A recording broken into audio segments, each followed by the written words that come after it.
fenêtre sur l'emploi avec Thierry Bismuth, fondateur du réseau Odyssée RH, toujours essayer de nous éclairer sur des points précis du recrutement, de la relation entre le recruté et le recruteur. Alors là, on est sur un thème assez intéressant, c'est-à-dire, vous partez du principe que sur 10 personnes candidatées, ils vont en prendre une.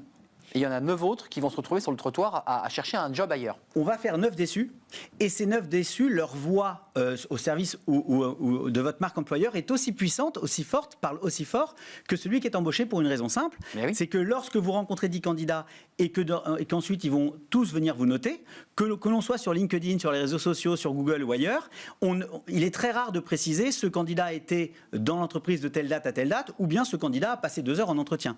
Et donc finalement, on va avoir sur 10 candidats rencontrés, l'un qui est embauché et qui a priori va être le plus indiqué pour pouvoir évaluer votre entreprise de l'intérieur, mais on va aussi avoir 9 personnes qui, elles, ont passé 1 heure ou 2 avec vous en entretien et qui du coup vont aussi donner un avis. Et dans les moyennes des notes, on ne fait pas la différence entre celui qui a passé 5 ans chez vous et qui dit cette boîte est géniale, je vais vous expliquer pourquoi, et celui qui dit j'ai passé 1 heure, exécrable en entretien, je vais vous expliquer pourquoi cette boîte n'est pas bonne. Et vous avez raison, au final, c'est un peu la métaphore que vous utilisez, c'est celui qui n'aime pas le plat parce qu'il l'a mangé, puis celui qui est dehors, qui regarde le resto et qui ne l'aime pas. Et au final, c'est 2 avis négatifs mis sur le même plan alors qu'ils ne disent pas la même chose. Exactement, c'est-à-dire qu'en matière de marque employeur, finalement, c'est comme si on proposait à des gens qui sont passés devant la vitrine d'un restaurant et qui ont vu le plat à travers la vitrine, de le noter et de donner leur avis là-dessus. Eh bien, ça paraît saugrenu dans le commerce, dans les hôtels. A priori, ceux qui vont noter un hôtel ou même un fleuriste de quartier, ils ont été clients.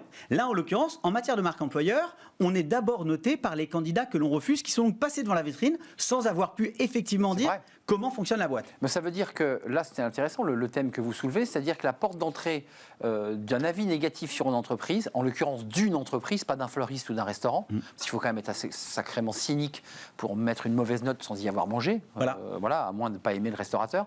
Là, en fait, la visibilité de l'entreprise, elle passe par la demi-heure qu'on a passée avec un RH un peu fatigué, qui a bâillé, quoi. Exactement, on parle de marque employeur, on devrait presque parler de marque recruteur, puisque finalement, ce qu'on évalue, c'est le processus de recrutement. Or, quand je suis candidat et que je veux me renseigner sur une entreprise, la plupart du temps, quand je vais sur les sites d'information ou sur les réseaux sociaux, les retours que j'en ai sont plutôt le fait de gens qui n'ont passé que quelques heures chez moi. C'est pour ça qu'il est très important pour une entreprise, bien sûr, de comprendre que sa marque employeur est d'abord portée par les 90% de gens qu'ils ont dû refuser.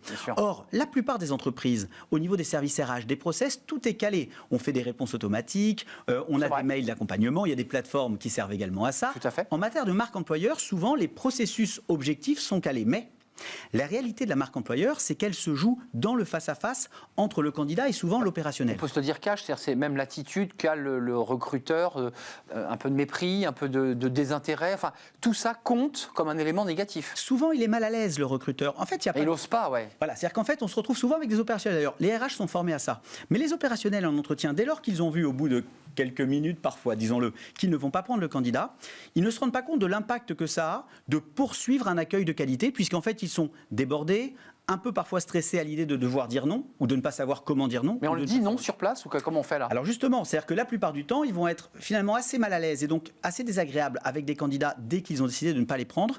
Ils ne se rendent pas compte de l'impact que ça a derrière sur la marque employeur et sur la capacité C'est pour ça qu'un vrai conseil qu'on donnerait aux opérationnels, c'est de dire, lorsque vous avez un candidat face à vous et que vous vous apprêtez à lui dire non, il faut être capable, et ça, il faut les former à ça.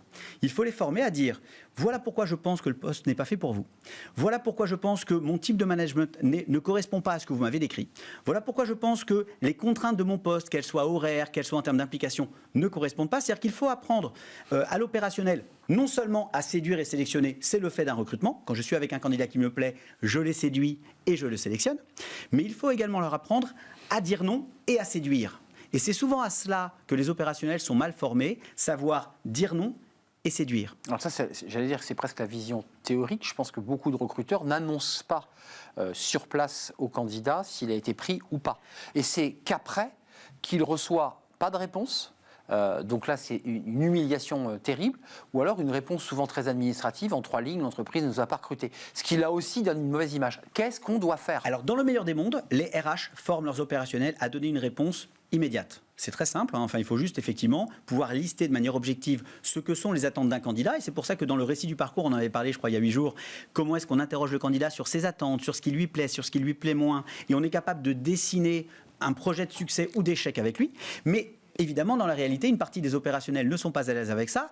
Et donc, il faut qu'à minima, lorsqu'effectivement ils décident après l'entretien de ne pas le valider, qu'ils prennent le temps, et sur le papier c'est toujours fait, mais dans les faits ça n'est jamais fait, qu'ils prennent le temps d'expliquer ce qui fait qu'ils vont devoir refuser le candidat pour que eux-mêmes au téléphone ou le RH ne se contentent pas de dire le contact est mal passé, il a privilégié un autre candidat, enfin débitent une réponse un peu convenue pour ne pas avoir à dire une vérité qu'ils n'ont pas obtenue de l'opérationnel. Mais ça veut dire, pour aller un tout petit peu loin, Thierry, qu'il faut même que le COMEX ait une vision stratégique de ce point-là, parce que c'est dévastateur pour une entreprise, des recruteurs, des entreprises prestataires, ou tout simplement le service RH, qui ne sait pas gérer l'onboarding, puisque c'est le mot utilisé. Alors, il y a l'onboarding qui est donc l'intégration des nouveaux. Et l'offboarding. Exactement. Alors, et il y a effectivement le refus du candidat. Et là, effectivement, il faut qu'il y ait une décision importante de dire aux opérationnels, c'est votre devoir, parce que vous avez raison de dire que souvent l'opérationnel a une vision très, très, très court terme de son intérêt. ouais. Il a un candidat, il lui plaît, il va séduire, et il va savoir le séduire.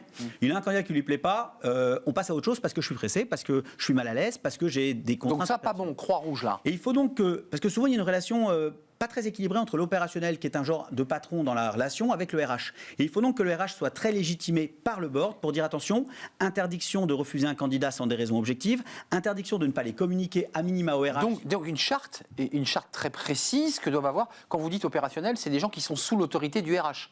Alors l'opérationnel, c'est le patron fonctionnel, ça peut être un directeur commercial, un directeur des achats, c'est celui les managers quoi, qui sont en bas de...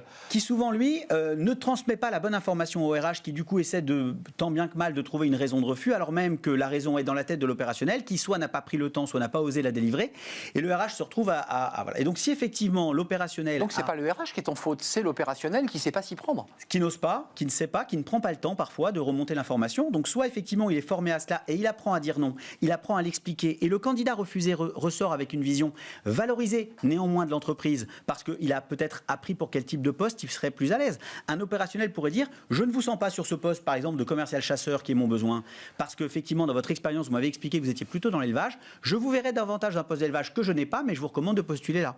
Ou bien je ne vous perçois pas forcément réussir sur un poste très en autonomie qui est mon genre de management, vous devriez choisir une entreprise avec un manager plus encadrant. Et donc le rôle du manager opérationnel, c'est d'être capable d'identifier les raisons pour lesquelles ça ne le fera pas, et soit d'assumer de le dire en direct, soit au contraire de laisser le RH le faire. J'ai tout compris, Thierry Bismuth, sur l'organisation et tout le cheminement en fait de la relation RH et opérationnelle avec une marque employeur évidemment impactée souvent, parfois. Merci Thierry Bismuth, fondateur du réseau Odyssée RH. Merci à vous, merci pour votre fidélité. Merci à toute l'équipe qui m'accompagne chaque jour. Merci à Alice Pitavi pour la réalisation. Merci à Fanny Griès-Smer. Merci à Carla pour l'accueil invité. Puis merci à notre ami ingénieur du son, dont le prénom doit être Maxime. En tout cas, merci à toute l'équipe et merci à vous pour vos réactions. Je serai là demain, bien entendu. D'ici là, portez-vous bien. Bye bye.